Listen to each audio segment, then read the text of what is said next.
Hello my dear students, again welcome back to my YouTube channel. And student, today we are going to start the most important topic of your NCERT book, that is the human respiratory system. Yes, in our previous video we have already discussed the digestive system, the whole process of digestive system, and now after digestive system we will discuss the respiratory system in human body.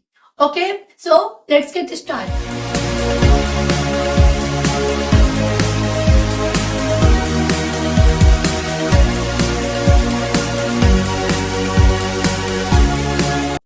Hey guys, this is Preeti and you watching to Biometric, and now we are going to start the human respiratory system.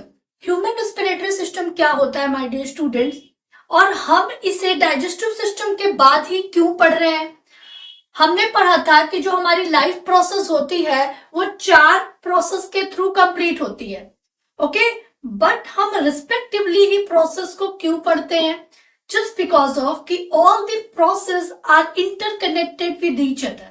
Okay? हमने digestive system पढ़ा, जिसमें हमने क्या पढ़ा my dear student, कि जो हमारा food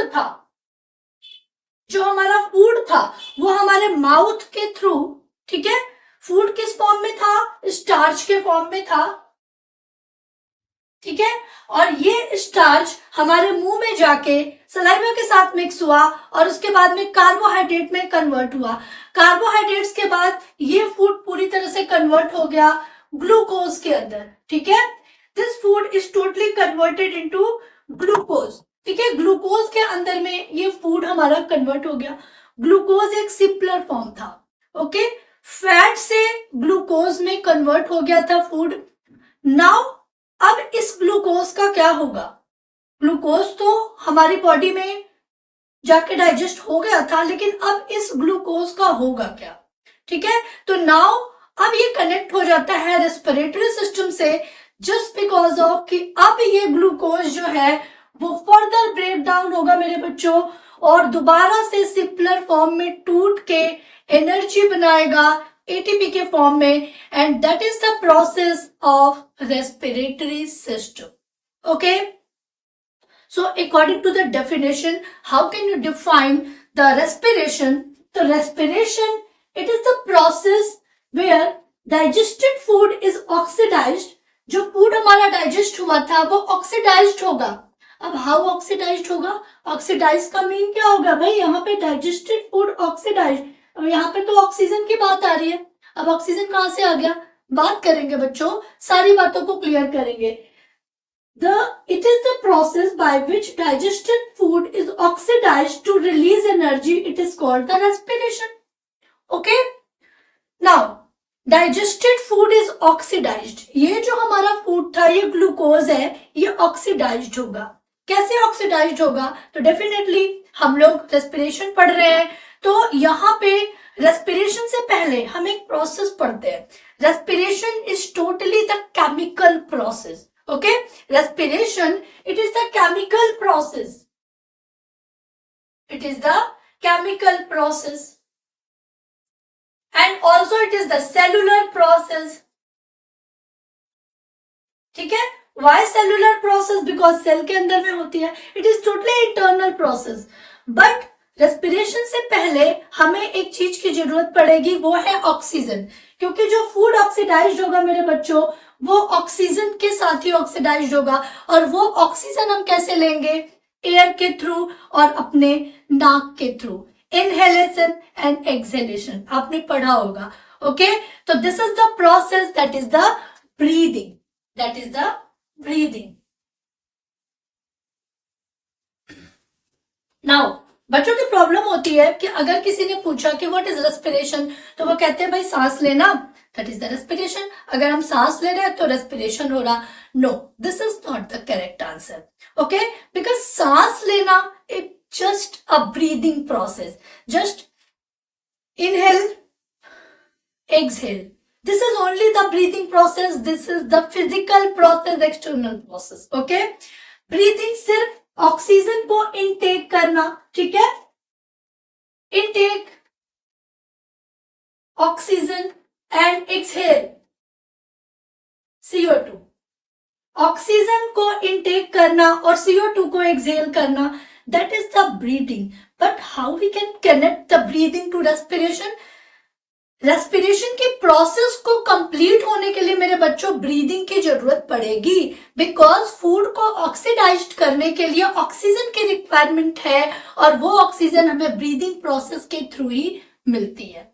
okay, but we can't say कि breathing and respiration both are the similar process. This is totally different. Okay, so हमने क्या पढ़ा मेरे बच्चों की जो ब्रीदिंग होती है वो एक सिंपल प्रोसेस है, inhalation and exhalation, oxygen and carbon dioxide. This is the gaseous exchange process. Okay, now the respiration, the oxidized food, जो हमारा फूड है जब वो ऑक्सीडाइज्ड हो जाएगा और वो सिंपलर फॉर्म में ब्रेक डाउन होगा, that is the respiration. Okay, so respiration के लिए आप बहुत सारी डेफिनेशन लिख सकते हैं. मैंने यहाँ पे लिखी हुई है एनसीईआरटी की बुक की डेफिनेशन.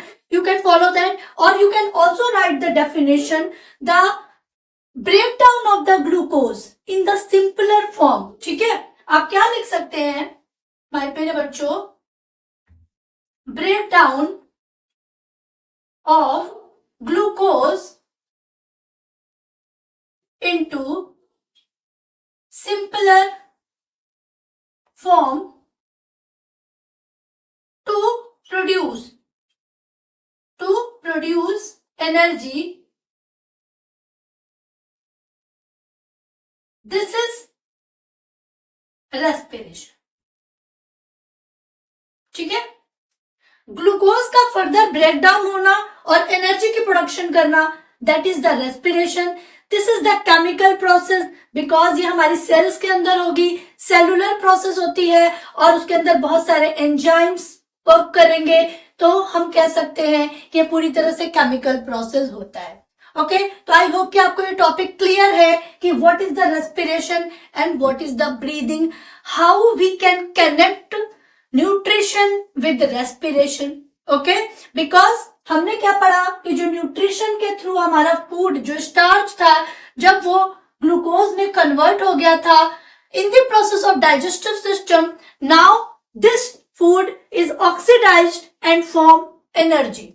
ठीक है, this glucose is breaking down, ठीक है, in the simpler form and form the energy in the form of ATP. That is the respiration. Okay, तो यहाँ पे आपको क्वेश्चंस क्या बनेंगे माय डियर स्टूडेंट, कि how nutrition correlate with the respiration. Nutrition और रेस्पिरेशन को हम कोरिलेट कैसे कर सकते हैं, ये क्वेश्चन बन सकता है. What is the difference between the breathing and the respiration. Breathing process क्या है और रेस्पिरेशन क्या है, उसमें आपको डिफाइन करने के लिए क्वेश्चंस आ सकते हैं.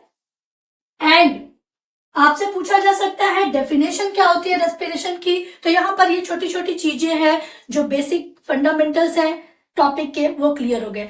Now we will talking about the types of respiration and human respiratory system.